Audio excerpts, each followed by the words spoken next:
Hi hello welcome to wonder family రుచులకి స్వాగతం సుస్వాగతం. ఈరోజు వచ్చేసి బీరకాయ మిల్క్ కర్రీ అనమాట.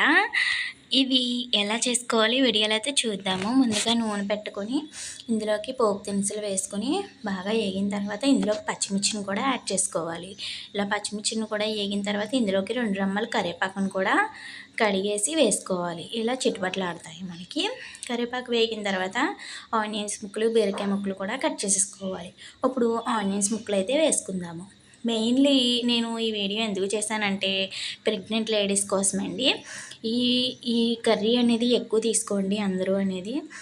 ప్రెగ్నెంట్ లేడీస్కి వల్లే, మెయిన్లీ ప్రెగ్నెంట్ లేడీస్ వల్లే నేను ఈ వీడియో అయితే చేశానండి. కంపల్సరీగా ప్రెగ్నెంట్ లేడీస్ అనేది ఈ హెల్తీ ఫుడ్ని అయితే తీసుకోండి. మనం వాటర్ బదులు కూడా ఇక్కడ మిల్క్ వేసి చేస్తామండి. ఇలా బాగా నూనెలో అనేది ఆనియన్స్ అనేది వేగించుకోవాలి. ఇప్పుడు నీళ్ళు అయితే అసలు పోయినండి, అచ్చు పాలే పోస్తాను. అవైనా కాచి చల్లార్చిన పాలు ఉంటాయి కదా మనకి ఇంట్లోనూ, అవి పోసాను. అవి పోసి అందులోకి కొద్దిగా పసుపును అయితే యాడ్ చేసుకుంటున్నాను. ఏ కూరలో అయినా కామన్ కదా పసుపును కూడా యాడ్ చేసుకుని బాగా కలిపేసుకుని ఇప్పుడు మనం ముందుగా కోసి పెట్టుకున్న బీరకాయ ముక్కలు ఉన్నాయి కదా, ఆ బీరకాయ ముక్కలను కూడా ఇందులోకి వేసేసుకుందాము.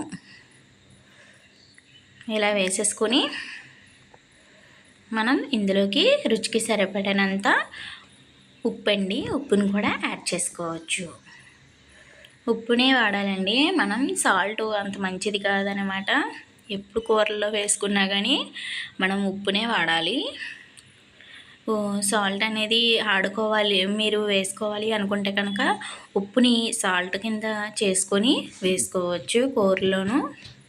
ఇప్పుడు ఉప్పునంతా కూడా వేసేసిన తర్వాత బాగా ఒకసారి కలిపేసి కుక్కర్ మూత అనేది పెట్టేసుకుందాము. ఇలా మూత పెట్టేసి ఒక 2 విజిల్స్ రానిచ్చుకోవాలండి. మనకి బీరకాయ కాబట్టి ఎంతోసేపు పట్టదు. ఒక 2 విజిల్స్కి మనకి మెత్తగా ఉడికిపోతుంది. అసలు బీరకాయ చాలా ఫాస్ట్గా ఉడికిపోతుంది.